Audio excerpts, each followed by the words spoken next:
مسألة عمليات المقاومة هي مسألة غير قابلة للنقاش ولا المساومة ولا لإعادة النظر ولا للتفكير ولا للتأمل، أيا تكن الأثمان وأيا تكن التضحيات.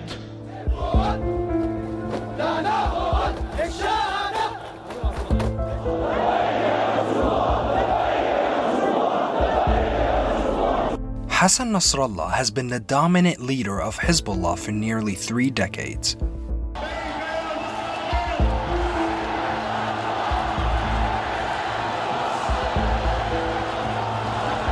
He is seen by many as a resistance figure credited with driving Israel from southern Lebanon. But for others, he's a controversial militia leader whose command of Hezbollah has led to an escalation of conflict in Lebanon and the region. So who is Hassan Nasrallah? And how has Hezbollah evolved under his leadership?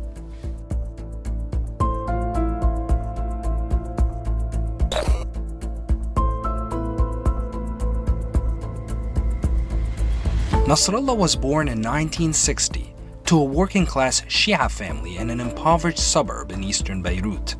In 1975, during the Lebanese Civil War, he fled with his family to his ancestral home in southern Lebanon.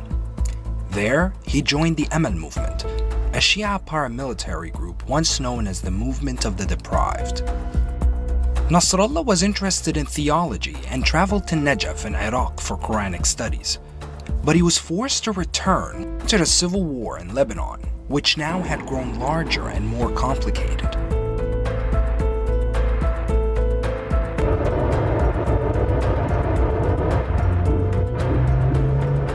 In 1978, Israel's army invaded to root out Palestinian militants, and again in 1982, laying siege to Beirut and destroying large parts of the city.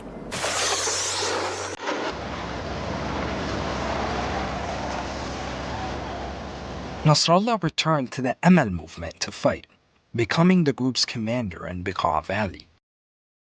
During this time, Nasrallah became close with Abbas al-Musawi, an influential Shia cleric who had just co-founded a new group called Hezbollah, or Party of God. The group was formed with the backing of the Iranian Revolutionary Guard in response to Israel's invasion of Lebanon at the height of the war in 1982. Nasrallah was drawn in and soon left the Amal movement to enlist. By 1985, Hezbollah had formally declared its existence in an open letter outlining its identity and goals. It called for an armed struggle against Israeli occupation and declared its allegiance to Iran's spiritual leader, Ayatollah Khomeini, and his doctrine, Wilayat al-Faqih, which demanded loyalty to him as the highest religious guide, the Faqih. Nasrallah rose quickly through the ranks of Hezbollah, despite his young age. After al-Musawi was assassinated by Israel in 1992, Nasrallah, aged just 32, replaced his mentor as Hezbollah's leader.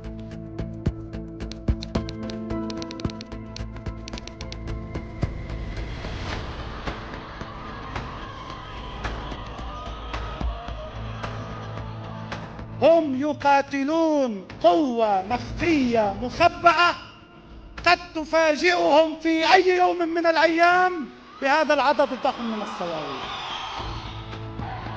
Under Nasrallah's leadership, Hezbollah expanded its domestic influence and became a key political player in Lebanon. The group entered parliamentary elections for the first time in 1992, advocating for the rights of Shia Muslims and the Lebanese working class. He distinguished himself from the country's growing class of elites by capitalizing on Hezbollah's role in resisting Israel. Throughout the 1980s and 1990s, Hezbollah carried out dozens of attacks on Israeli military targets as Israel continued to occupy a strip of southern Lebanon, deemed a security zone, totaling about 10% of the country's territory. وقبل أن يسألنا الآخرون ماذا ستفعل المقاومة الإسلامية إذا انسحب الإسرائيلي إلى الحدود الدولية المعترف بها، الحدود بين لبنان وفلسطين، وستبقى اسم هذه الحدود الحدود اللبنانية الفلسطينية. وبالنسبة إلينا لن يكون هناك يوم نقول فيه أو نعترف فيه بحدود لبنانية إسرائيلية. In 1997, Nasrallah's son was killed during clashes with Israeli forces, fueling his standing as a champion of resistance against occupation in the eyes of his supporters. Hezbollah fought a successful campaign against Israel's occupation of Lebanon. And when Israel withdrew from southern Lebanon in 2000, ending an 18-year occupation, it was declared a victory for the resistance.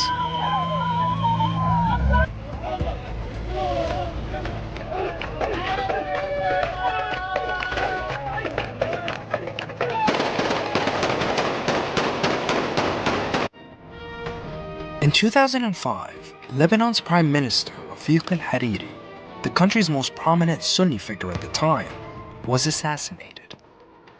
He'd been a vocal critic of another regional player that had entered into the country, Syria, who sent thousands of soldiers to fight during the Civil War, but maintained a heavy military presence for nearly 3 decades. Many accused both Syria and Hezbollah of having clear motives to kill Hariri, something they both denied. His death would plunge Lebanon into turmoil yet again, and lead to a mass protest movement demanding Syria's withdrawal. Syria was a key political ally to Hezbollah, and although Syrian dominance in Lebanon diminished after the departure of its troops, the two maintained long-standing ties.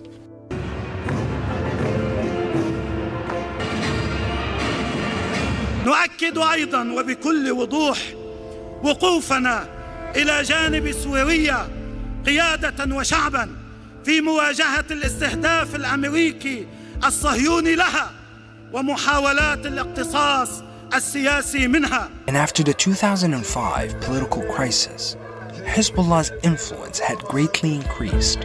For the first time, it negotiated its way into government, and its members took up ministerial portfolios and began making strategic alliances with Lebanese factions. لبنان كان دائما مقبرة للغزاة وسيكون مقبرة لأي غزاة جدد.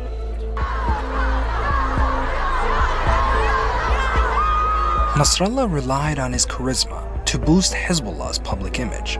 He shored up his support in the marginalized Shia community, the largest of Lebanon's 18 sects, through low-cost or free social welfare services that the Lebanese government failed to provide. Under his watch, Hezbollah built schools, hospitals, and charity organizations. When war broke out again between Israel and Hezbollah in 2006, the group positioned itself as Lebanon's strongest military force, capable of protecting people in southern Lebanon and helping them rebuild their villages.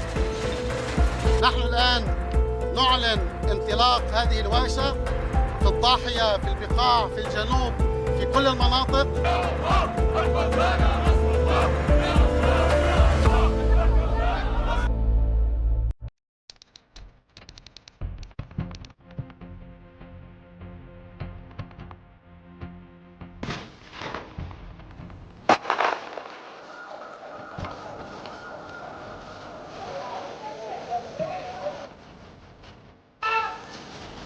The war with Israel would prove to be the group's biggest turning point.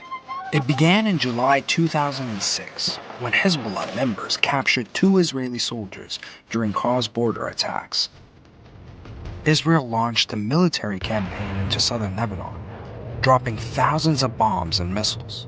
The month-long war severely damaged Lebanon's infrastructure, displaced 1 million people, and killed more than 1,200 Lebanese people and 165 Israelis. But after 34 days, Israel withdrew, and Hezbollah fighters were celebrated as heroes across the Arab world.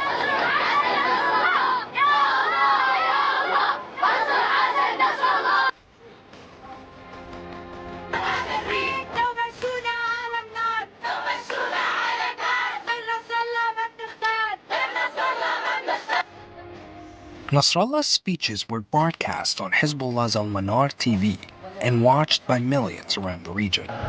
ليس انتصار حزب، ليس انتصار طائفة، ليس انتصار فئة، هو انتصار لبنان الحقيقي وشعب لبنان الحقيقي وكل حر في هذا العالم. Hezbollah's perceived victory shattered the myth of Israel's invincibility and increased Nasrallah's popularity in Lebanon and the region.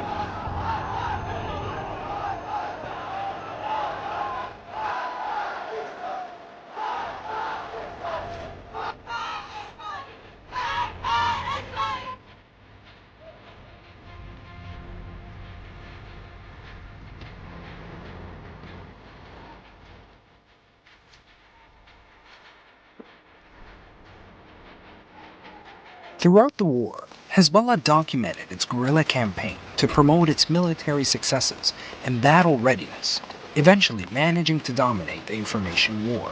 And although the war resulted in a heavy human cost, for many Arabs, Israel's withdrawal from southern Lebanon in 2000, then its military failure in 2006, marked a series of long-awaited wins.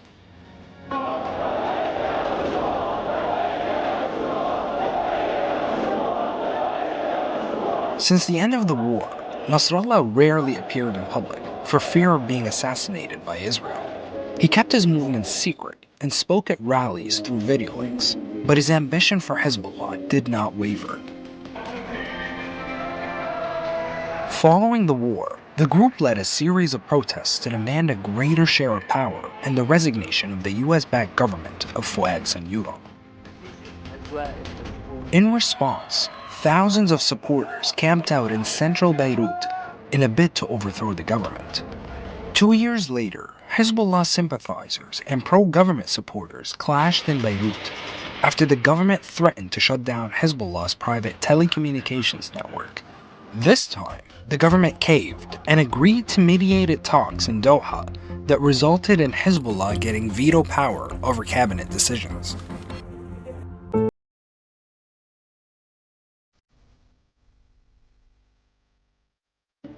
وعلى المكشوف، ويمكن هيك شيء بالعالم كله ما فيه، انه واحد يطلع علنا وشفاف وصادق وبيقول للعالم كله نحن يا خيي على راس السطح موازنة حزب الله ومعاشاته ومصاريفه وأكله وشربه وسلاحه وصواريخه من الجمهورية الإسلامية في إيران. Hezbollah's political and military alliance with Iran angered many Arab states, who feared Tehran's growing influence in the region. Nasrallah used this platform to rally support for Iran, and when war broke out in Syria, he sent his soldiers to fight alongside Bashar al-Assad and help him retain power. إن وجود مقاتلين ومجاهدين على الأرض السورية هو وكما أعلنا في أكثر من مناسبة بهدف الدفاع عن لبنان والدفاع عن فلسطين وعن القضية الفلسطينية وعن سوريا، حضن المقاومة وسند المقاومة.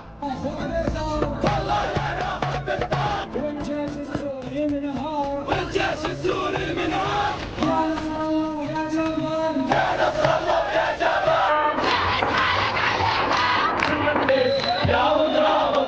Hezbollah's intervention enraged the Arab world. It also made them a target for reprisal attacks. In 2013 and 2014, Islamic State militants carried out more than a dozen car bombings in Shia areas in Lebanon, killing dozens of people and injuring hundreds.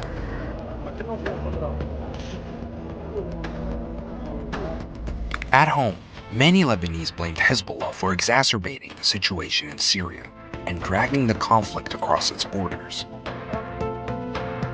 1.5 million Syrian refugees fled to Lebanon, further straining the country's economy. In 2016, the Gulf Cooperation Council designated Hezbollah as a terrorist group and began to apply pressure on Lebanon's government to limit the group's power. Countries like Saudi Arabia, which had been a key investor in Lebanon, began to shun the country's leaders. They threatened them with sanctions if they didn't curtail the party's grip over domestic politics and their role as a proxy for Iran. This diplomatic pressure, alongside Lebanon's economic crisis, began to push the country towards a breaking point. With skyrocketing prices, a deadlock in parliament, and a failure of basic services like electricity and waste management, the Lebanese people had had enough of the ruling elite, Hezbollah included.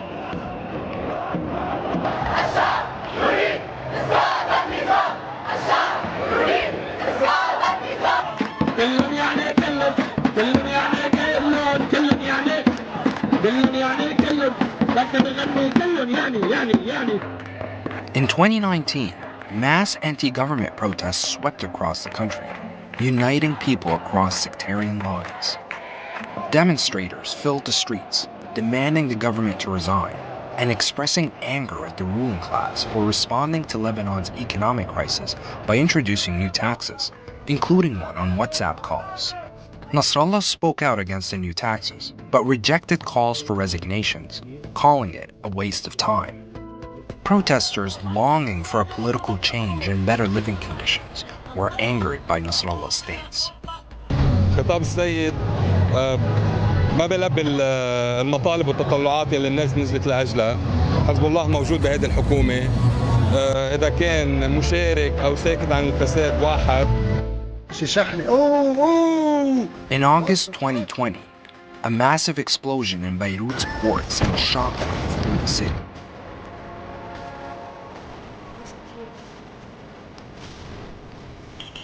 Entire neighborhoods were leveled, and more than 200 people were killed.